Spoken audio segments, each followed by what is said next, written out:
You're listening to Now I've Heard Everything, conversations with the icons of our time.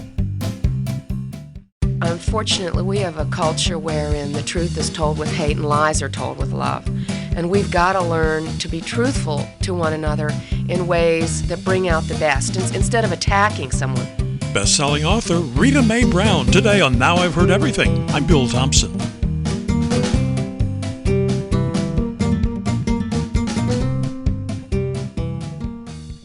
Well, ever since her college days in the 1960s, Rita Mae Brown has been a very vocal advocate for the LGBTQ community, long before it was known by that shorthand descriptor.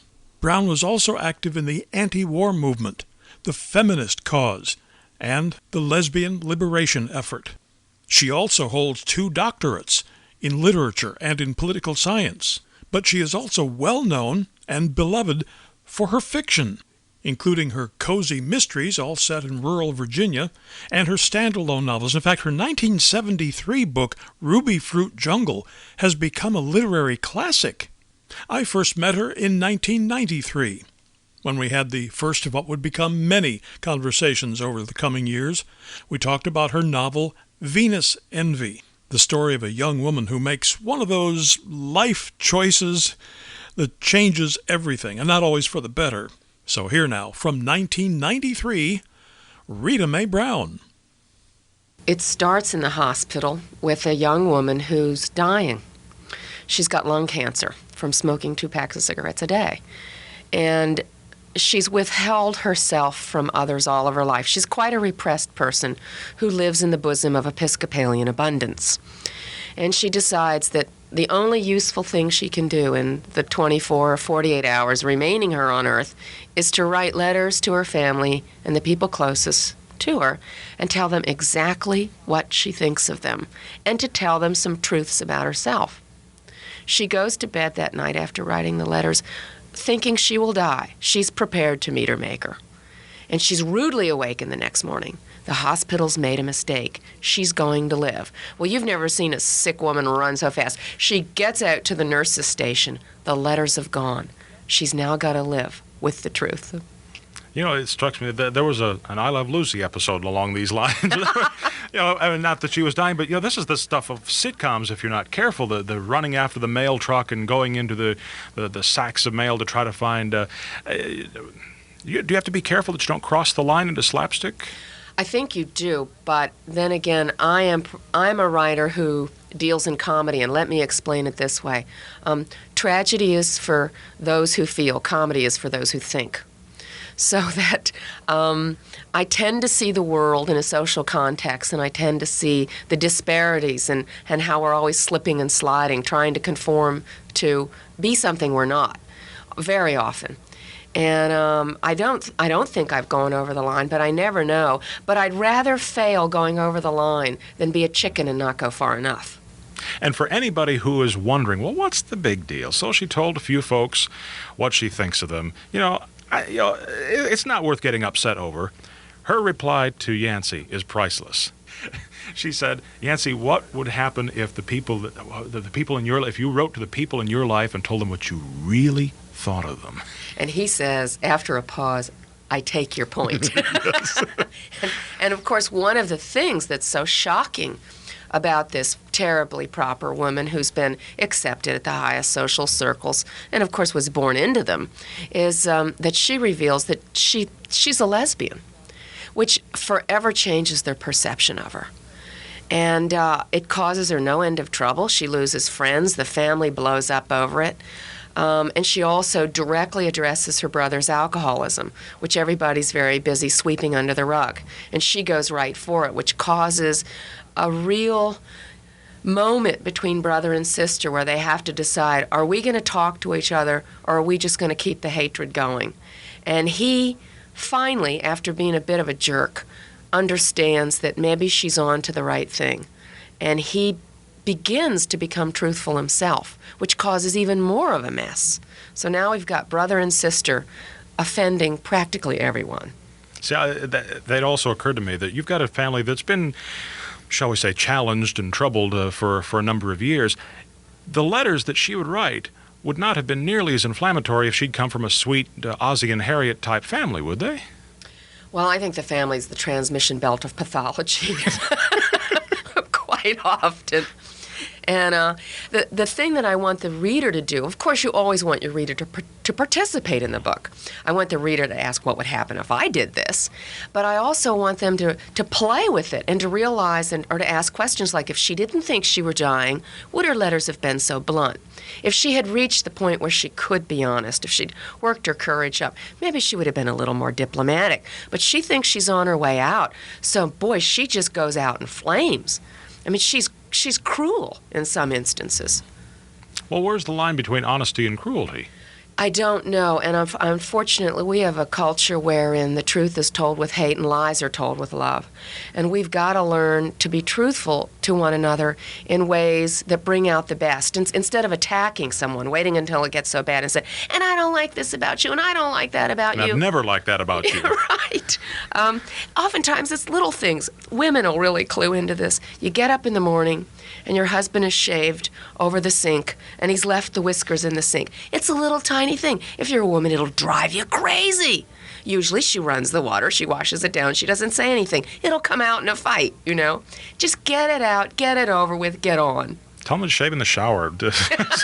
Saves a lot of trouble that way. But also, I mean, she's got relationships that it also struck me, if she weren't dying or thought she was dying and hadn't written these letters, that might have, as it turns out, now she's got the good news, she's not dying. Would she have wanted to go on having not written the letters? Well, that's of course the crucial question in the book. Could she have ever come to grips with the duplicity of her life, not just the fact that the woman is gay? I mean, that's the symbol for everything about her life. She's withheld her feelings on almost every subject. Did she do it because she's gay, or did she do it because of the milieu in which she was raised? I don't know. None of us will ever know those kind of things about one another. I would like to think she would have been truthful, but I bet you would have taken another 10 or 15 years, and she would have wasted those 10 or 15 years and lost the ability to connect to people. And all the other lives that would have been so different if she had not made these crucial decisions. I mean, what would her relationship with Mandy have turned out to be, with Carter? I mean, with all these different people, how would their lives have wound up? They would not have wound up in as good a position in life. I mean, if somebody hadn't come along and maybe sat down and straightened them out a little bit. You know, I think we've all got to take the risk in our lives to tell whatever our truths are to one another. And yes, you will lose some people. And even the ones that love you, chances are you're going to go through a difficult period like turbulence in the air, but you will get on the ground. And what you then have with that person is a true connection. You really know each other. You really love each other. You've been through the fire together. And there's no substitute for that. And most of us have gotten kind of sidetracked in life. We put our energy into things instead of into people. And people's really all there is. But as a practical matter, doesn't it take a death sentence, if you will, for most of us to come to grips with what we really think about other people? Well, it sure does for Fraser, Mary Fraser Armstrong, the main character, and I think it does for many of us. But I hope we're moving into a time where we all have a little more trust in one another, and we can try. We can try to be truthful. We can try to love each other. When you sit down to write a book such as this, do you have to know all your characters really well ahead of time, or can you kind of meet them and get to know them as we do, as we read?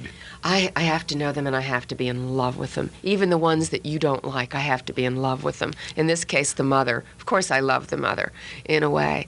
I often don't know where the plot's going, but somehow, if you just trust your characters, that word again, trust, they'll take you where you need to go. Well, if you know all about them, and you love them all, how can you not know where the plot's going to go? Well, you think you know all about them, and every now and then they'll surprise you. Carter surprised me in this book and began to do things that at first I thought, oh, gee, well, this isn't what I wanted to do. And then I started thinking, no, he's being true to himself. I mean, you sort of grow with them. You start out in love with them, but then you have to grow with them. It's interesting. It sounds crazy, but they become quite real to you. Well, but if you don't become attached to them, we're not going to, are we? I guess that's the truth. I mean, because it comes through. I mean, I read the good, bad, the bad, and the ugly, and everything in between over the years, and you could tell a book that an author likes the characters or loves the characters, and a book that the author just wrote it because they had a contract said they had a book due in August. And there's a palpable difference there for the reader. Well, I believe in what the Greek philosopher said way back, I think in 6th or 5th century BC Athens, which is character is fate, not just in fiction but in life. And I think that's why I'm so attached to character. Of course, it's also a Southern characteristic. We tend to constantly fall in love with one another. Whether between the covers of a book or between the covers of a bed, Southerners do seem to have this rather extra passionate burst of life. Are Southerners by nature better storytellers? Oh, sure we are. I mean, that's not even debatable. Of course, now a Yankee's going to say, are those stories or are those lies? You know. What's the difference? I don't know, but my mother was so funny. You have to take this, in a good sense of humor. My mother said to me when I was little, now, honey, there is life north of the Mason-Dixon line, but does anyone care?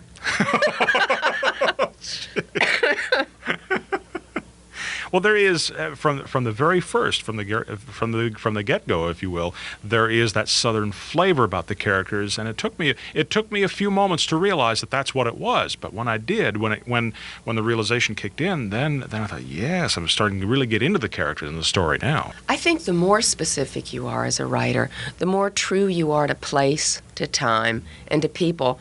In a funny way, the more universal the book.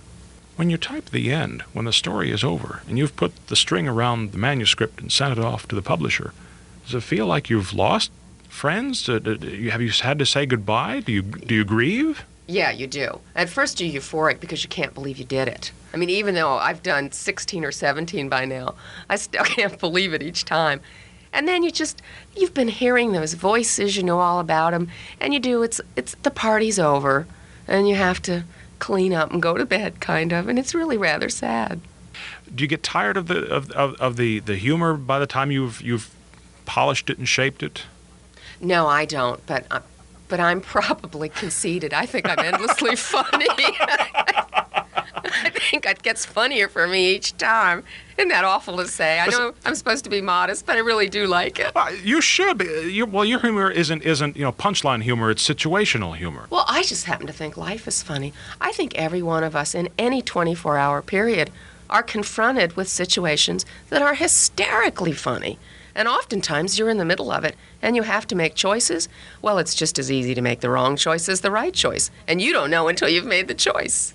And all those stories, those things that you seem to be in the middle of that are so dire now, sometime in the future you'll be sitting around a table after dinner telling that story, laughing. Yeah, but of course the family has laughed at you first. Yes. How do you know when the story's finished? It's an intensely emotional feeling. It's not intellectual. You know that they've resolved whatever it is, or at least your main character has resolved the central theme of the book, and that's where you stop. Actually, I could write a novel about every character in any one of my novels, but I always stay true to that central character. In this case, it's Mary Fraser Armstrong. So when she comes back from Mount Olympus, where she's had to escape because things have become so bad, she's done. She's ready for Act 2 of her life. Now, I haven't reached the end of the book yet. Don't give away the ending, but I have to know, does Fraser stay off cigarettes? She stays off cigarettes, but first she has to go through a sexathon that is truly Olympian. That's all I'm telling you. Medals and everything? Boy, we could run away with this one. We'd never be on the air, but we could have a good time. Rita Mae Brown is 79 now. She lives in Virginia. Now, you can get your copy of Venus Envy by Rita Mae Brown by tapping the link in our show notes or by going to our website, heardeverything.com. We may earn an Amazon commission if you make a purchase. Heardeverything.com is where you can also hear my 1995 interview with author E. Lynn Harris. It's not an easy ride in a country that has problems with both racism and homophobia. But this is the deck I've been given, and I try and deal with it in a very, very positive way. And my 1999 conversation with another best-selling author, Armistead Maupin. I've been more autobiographical in this novel than I've ever been before. What I've done is basically cast the people I love the most in a psychological suspense story. And of course, we post new episodes of Now I've Heard Everything every Monday, Wednesday, and Friday. And you know where you can find us, everywhere you listen to podcasts. And thank you so much for listening. Next time on Now I've Heard Everything, as Wimbledon gets underway, we'll revisit my 2002 interview with John McEnroe. You cannot be serious, so it's just become infamous. And when people come up to me, more often than not, a lot of times they'll come up and say hello, but a lot of other times they'll come up and say that the very phrase. That's next time on Now I've Heard Everything. I'm Bill Thompson.